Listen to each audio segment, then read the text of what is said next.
How to contact EA customer support. Hello guys and welcome back to the channel. In this video I'm going to show you how you can contact EA customer support. So let's get started.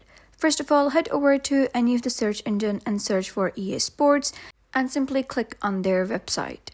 Once you do so, you'll be redirected to the EA Sports website. Next, what you gotta do is click on this question mark icon over here at the top right. Simply click on it and you'll be able to see a couple of options. So you're gonna click on EA Help over here and you will be redirected to the EA Help official support page. So you can take a look at the featured helps over here, but what you're going to do is go to the top and you're going to click on help by topic over here.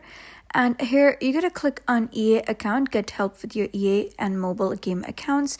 Click on it and then what you're going to do is they're going to ask you to search for any help. So first you're going to click on sign in over here and sign in with your EA account.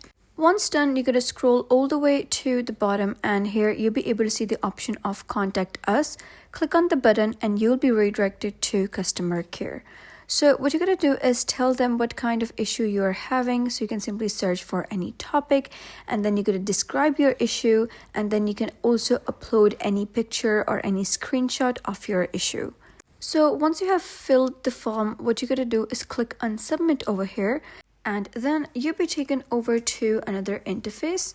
So here you're going to scroll down all the way to the bottom and you'll be able to see the option of contact an advisor. So you're going to click on chat with us and then a chat option will pop up in front of you.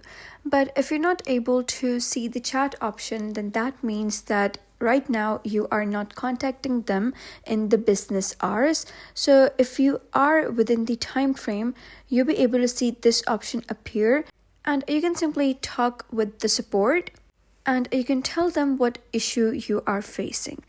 So that is basically how you can contact EA customer support. So if you found this guide helpful, give it a thumbs up and don't forget to subscribe for more helpful tutorials. I'll see you in the next video.